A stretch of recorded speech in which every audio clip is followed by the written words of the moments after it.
नमस्कार, माझं नाव डॉक्टर विजय विष्णू दळवी। मी सध्या कृषी संशोधन केंद्र शिरगाव रत्नागिरी येथे भात पैदासकार म्हणून काम करीत आहे। हे जे कृषी संशोधन केंद्र शिरगाव आहे हे एक खूप जुनं संशोधन केंद्र आहे। 2013 साली ह्याला 100 वर्ष पूर्ण झाली आणि हे डॉक्टर बाळासाहेब सावंत कोकण कृषी विद्यापीठ दापोली अंतर्गत हे कार्यरत आहे। आजपर्यंत या केंद्राने कोकणाला, महाराष्ट्राला आणि इव्हन भारताच्या बाहेर सुद्धा खूप चांगल्या जाती दिलेल्या आहेत। भाताच्या विविध जाती दिलेल्या आहेत। विविध अशासाठीच म्हणतो की काही शेतकऱ्यांना हवे असतात, काही शेतकऱ्यांना निम गरवे हवे असतात, काही शेतकऱ्यांना गरवे हवे असतात, काही शेतकऱ्यांना तांदूळ जाड हवा असतो, काही शेतकऱ्यांना बारीक हवा असतो, तर काही शेतकऱ्यांना पोह्यासाठी हवा असतो, काही शेतकऱ्यांना कुरमुऱ्यासाठी हवा असतो। या सगळ्या पद्धतीमध्ये विद्यापीठाने जाती विकसित केलेल्या आहेत। आता जो मी बोलणार आहे तर आता ह्या विद्यापीठाने या संशोधन केंद्रातून ज्या हळव्या जाती आहेत, हळव्यामध्ये साधारणपणे 110 ते 120 दिवसात तयार होणाऱ्या जाती, या जातींची मी तुम्हाला आता माहिती देणार आहे। यामध्ये सर्वात जुनी जात म्हणजे रत्नागिरी 1 ही खूप अजूनही लोकप्रिय जात आहे। या जातीचं वैशिष्ट्य म्हणजे याचा 115 ते 120 दिवसात तयार होते। याचा दाना जो आहे तो लांबट जाड आहे आणि आजही या जातीला खूप मोठ्या प्रमाणात मागणी आहे। विशेषतः जो पश्चिम महाराष्ट्राचा कोल्हापूरचा भाग आहे, कोल्हापूर जिल्ह्यामध्ये, त्यामध्ये या बियाण्याची खूप मोठ्या प्रमाणात मागणी असते।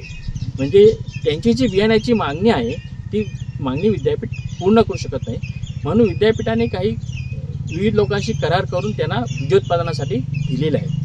परंतु तिथे विद्यापीठाची जबाबदारी राहते की त्याला चांगलं मूलभूत पैदासकार बियाणे निर्मिती करून देणं, जेणेकरून ती प्युरिटी राहते। तर ती सर्वात पहिली जात आहे रत्नागिरी 1। त्यानंतर रत्नागिरी 5 ही हळवी जात आहे। रत्नागिरी 5 या जातीचं वैशिष्ट्य म्हणजे ही शॉर्ट स्लेंडर म्हणजे बारीक दाना, अति बारीक दाना आणि हळवी जात आहे। 115 ते 120 दिवसात तयार होते रत्नागिरी 5। आणि ह्या जातीचं जर तुम्ही दाण्याचा किंवा भाताचा रंग बघितला, वरून टर्फल बघितला तर साधारण ते कर्ड आहे आणि एकदम सुपर फाईन जात आहे। सुपर फाईन प्रकारात जी मोडतात त्या पद्धतीची ही जात आहे। तर ही जात सुद्धा या संशोधन केंद्रातून विकसित केलेली आहे। या बियाण्याची सुद्धा मागणी मोठ्या प्रमाणात आहे। आणि तिसरी जात जी आहे ती सध्या खूप लोकप्रिय आहे आणि त्याची बियाण्याची सुद्धा मागणी खूप वाढत आहे, रत्नागिरी 6। ही जी आता आपण बघताय, मी आता ज्या प्लॉटमध्ये उभा आहे तर ही रत्नागिरी 6 जात आहे। या जातीचं वैशिष्ट्य म्हणजे ही जात हळवी जात आहे, जे 120 ते 125 दिवसात साधारणपणे तयार होते। दाना मध्यम बारीक आहे, सुपर फाईन।